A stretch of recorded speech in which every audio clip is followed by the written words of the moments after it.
மக்கள் அனைவருக்கும் வணக்கம். இந்த வீடியோவை கொஞ்சம் முழுசாக பாருங்கள். முழுசாக பார்த்துட்டு இந்த வீடியோ உங்களுக்கு தேவையா தேவையில்லையா அப்படிங்கிறது அதுக்கப்புறம் முடிவு பண்ணிக்காங்க. என்ன அப்படின்னா, ஒரு 3 தலைமுறை பிரச்சனைங்க. ஒரு 3 தலைமுறையாக அந்த பிரச்சனை நடந்துட்டு தான் இருக்குது. எல்லோரும் வந்து கேள்விப்பட்டிருப்பீங்க, தமிழ்நாட்டில் மேட்டூர் டேம் அப்படின்னு சொன்னால் இதை வந்து தெரியாதவங்க யாருமே இருக்க மாட்டாங்க. இந்த மேட்டூர், சேலம் மாவட்டம் மேட்டூர் அப்படின்னு சொன்னாவே மற்ற தமிழ்நாட்டில் இருக்கிறவங்க எல்லாருமே நினச்சிருப்பீங்க, எல்லாமே செல்வ செழிப்பாக தான் இருப்பாங்க. அதாவது வந்து விவசாயம் வந்து நல்லா இருக்கும். ஏன்னா மேட்டூர் டேம் சுற்றி இருக்குது, அங்கே எல்லாமே எப்பயுமே பசுமையாக இருக்கும். மேட்டூர் டேம் வந்து எல்லாத்துக்குமே வந்து தண்ணி பாசனம் இருக்கும் அப்படின்னு தான் நினச்சிட்டு இருப்பீங்க. அப்படிலாம் கிடையாதுங்க. இந்த மேட்டூர் டேம் அப்படிங்கிறது இங்கேருந்து தஞ்சாவூர் அந்த மாதிரி நிறைய பக்கம் வந்து பயனடையுதுங்க. உண்மையாலுமே சொல்லப்போனால் இந்த மேட்டூர் டேம்னால் பயனடைகிறவங்க நிறைய பேர் இருக்காங்க.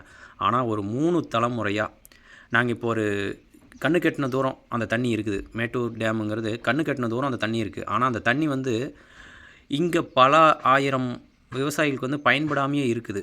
என்ன அப்படின்னா, மேட்டூர் ஒரு எங்கள் ஊர் வந்து எடுத்துக்கிட்டிங்க அப்படின்னா, குளத்தூர்லேருந்து கண்ணாமூச்சி, குருரெட்டியூர் இந்த மாதிரி சரௌண்டிங் இந்த பக்கம் ஏரியாங்க. குளத்தூர், கண்ணாமூச்சி, குருமனூர், மூலக்கடை இந்த மாதிரி செட்டியூர் இந்த மாதிரி ஏரியாங்க. இதுலேருந்து எடுத்துக்கிட்டிங்கன்னா குருரெட்டியூர் வரைக்கும் போகுது.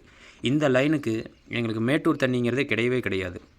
அதாவது இதெல்லாம் சொல்லுவாங்க பார்த்தீங்களா, கை கெட்டின தூரம் இருக்குது, அதை பறிக்க முடியல அப்படிங்கிற மாதிரி தான் கண்ணு கெட்டின தூரம் அந்த தண்ணி வந்து நாங்கள் கண்ணால் பார்க்குறோம். ஆனால் அந்த தண்ணி வந்து எங்கள் விவசாயத்துக்கு இது வரைக்குமே பயன்பட மாட்டேங்குதுங்க. ஒரு 3 தலைமுறையாக அந்த பிரச்சனை இன்னும் தொடர்ந்து வந்துக்கிட்டே தான் இருக்குது. ஏன்னா மேட்டூர் டேமுங்கிறது எங்களுடைய மலை ஒன்று இருக்குது. அந்த மலை வந்து ஒரு சில வீடியோ பாருங்கள், இதெல்லாம் காட்டுறேன். இப்போ இந்த காட்டினோம் பார்த்தீங்களா, இப்போ காட்டிகிட்டு இருக்கேன் பார்த்தீங்களா, இந்த மலைக்கு அப்படியே ஆப்போசிட் வந்து அந்த மேட்டூர் டேம் இருக்குது. ஆனால் எங்களுக்கு இப்படியே அந்த மலை மேலே ஏறி பார்த்தா அந்த மேட்டூர் டேம் தெரியும். ஆனால் எங்களுக்கு தண்ணி கிடையாது. எப்படின்னா, ஒரு குறிப்பிட்ட அளவு தான், ஒரு அதிகபட்சம் ஒரு 5 கிலோமீட்டர் 6 கிலோமீட்டர் தான் இருக்குது அந்த டேமே. ஆனால் எங்களுக்கு தண்ணி கிடையாது. இது வரைக்கும் விவசாயம் அந்த மேட்டூர் தண்ணினால் எங்களுக்கு விவசாயம் இது வரைக்கும் வந்தது கிடையாது. ஆனால் இங்கேருந்து கண்ணுக்கு எட்டின தூரம் வரைக்கும் அந்த மேட்டூர் டேம் தண்ணி வந்து யூஸ் பண்ணிகிட்ருக்காங்க. நல்லா செழுமையாக தான் விவசாயம் போயிட்டுருக்கு. ஆனால் எங்களுக்கு எந்த ஒரு யூஸுமே கிடையாது. இதே வந்து மேச்சேரி அப்படின்னு வந்து ஒரு ஏரியா சொல்லுவாங்க. அந்த மேச்சேரியில் எடப்பாடி ஐயா காலத்தில் எங்களை விட மோசமான ஏரியா, அந்த ஏரியாவுக்கு தண்ணி கொண்டு போய் சேர்த்தினார் எடப்பாடி ஐயா அவர்கள். புரியுதுங்களா? எங்களை விட அதிகபட்ச மேடு, அந்த மேட்டில் கொண்டு போய் தண்ணி கொண்டு போய் இந்த மேட்டூர்லேருந்து உபரி நீர் அப்படின்னு சொல்கிற ஒரு திட்டத்தை கொண்டு வந்து அங்கே சேர்த்தினார். அந்த ஒரு டேம், அதாவது எப்படின்னா அந்த ஏரின்னு சொல்லுவாங்க பார்த்தீங்களா, அந்த ஏரிக்கெல்லாம் வந்து இந்த தண்ணி போய் சேர்கிற மாதிரி அங்கெல்லாம் பயன்படுற மாதிரி பண்ணியிருந்தார். ஆனால் எங்களுக்கு வந்து அவருடைய ஆட்சியில் கண்டிப்பாக அதை கொண்டு வருவார் அப்படின்னு சொல்லிட்டு எஸ்டிமேட்டு அதனுடைய பிளான்லாம் வந்து பண்ணியிருந்தாங்க. ஆனால் அதுக்குள்ளே ஆட்சி மாற்றத்தினால இப்போ நடந்த 5 வருஷ ஆட்சியில் அந்த பிளான் வந்து அப்படியே ஸ்டாப் செய்யப்பட்டுள்ளதுங்க. அதை அப்படியே நிறுத்தி வச்சுட்டாங்க. எங்களுக்கு எடப்பாடி ஐயா வந்தால் மட்டும்தான் மறுபடியும் அந்த திட்டத்தை வந்து ஆரம்பித்து எங்களுடைய விவசாயிகளுக்கு பல ஆயிரம் விவசாயிகள் பயன்படுற மாதிரி கண்டிப்பாக அவர் ஏற்படுத்தி தருவார் அப்படிங்கிற எங்களுக்கு நம்பிக்கை இருக்குது. தயவு செஞ்சு விவசாய மக்களுக்கு நீங்கள் யாராருக்கோ சப்போர்ட் பண்ணுறீங்க, விவசாய மக்களுக்கு தயவு செஞ்சு சப்போர்ட் பண்ணுங்கள். இதெல்லாம் எங்களுக்கு ஒரு 3 தலைமுறையாக நாங்கள் இந்த பிரச்சனையை வந்து ஃபேஸ் பண்ணிகிட்ருக்கோங்க.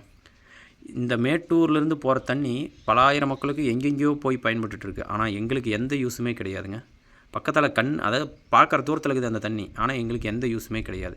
தயவு செஞ்சு இப்போயாவது விவசாய மக்களுக்கு இந்த தமிழ்நாட்டு மக்கள் வந்து சப்போர்ட் பண்ணணும். சும்மா ஒரு 1000 ரூபா பணம் கிடைக்கிது, அவங்க அக்கௌண்ட்டில் போட்டுட்ருக்காங்க அப்படின்னு சொல்லிட்டு கண்ணை மூடிட்டு போய் யாரும் வந்து ஓட்டு குத்திடக்கூடாதுங்க. விவசாயம் இல்லை அப்படின்னா சொல்லுவாங்க பார்த்தீங்களா, கண்ணுக்கு தெரியாமல் நிறைய விவசாயிகளுக்கு வந்து இங்கே அழிஞ்சிட்டு இருக்குங்க.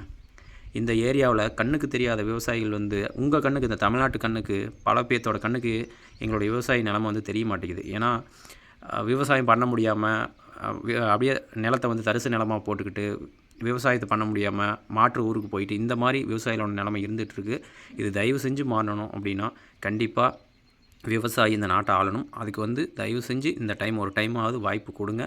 கண்டிப்பாக எடப்பாடி ஐயா வந்து அரியணையாக ஏறுனா கண்டிப்பாக எங்களுக்கு வந்து ஒரு நல்லது நடக்கும் அப்படிங்கிற ஒரு நம்பிக்கையோடு கேட்டுக்கிறோம். பல ஆயிரம் விவசாயிகள் எங்களுக்கு வந்து கண்டிப்பாக பல ஆயிரம் விவசாயிகள் வந்து இதனால் பயன்பெறுவாங்க. தயவு செஞ்சு இந்த டைம் வந்து வாய்ப்பு வந்து விவசாய மக்களுக்கு நீங்கள் ஒரு ஆதரவாக நிற்கணும். யாராருக்கோ ஆதரவாக நிற்கிறீங்க, புரியுதுங்களா? ஆனால் கண்டிப்பாக விவசாயிகளுக்கு கண்டிப்பாக ஆதரவாக நில்லுங்க. கண்டிப்பாக இந்த டைம் விவசாயி வந்து தமிழ்நாட்டை ஆளணும். அதுக்கு மக்களாகிய உங்கள்கிட்ட தான் இருக்குது அந்த வலிமை. கண்டிப்பாக விவசாயிகளுக்கு சப்போர்ட் பண்ணுங்கள். நான் தான் சொன்னேன் பார்த்தீங்களா ஆரம்பத்திலேயே, இந்த வீடியோ யாருக்கு பயன்பட போகுது அப்படிங்கிறது மக்களாகிய நீங்கள் தான் வந்து முடிவு பண்ணணும்.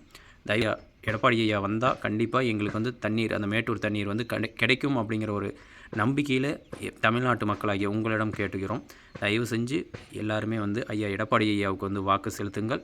இந்த வீடியோவை வந்து தயவு செஞ்சு எல்லாத்துக்குமே ஷேர் பண்ணுங்கள். தேங்க்யூ.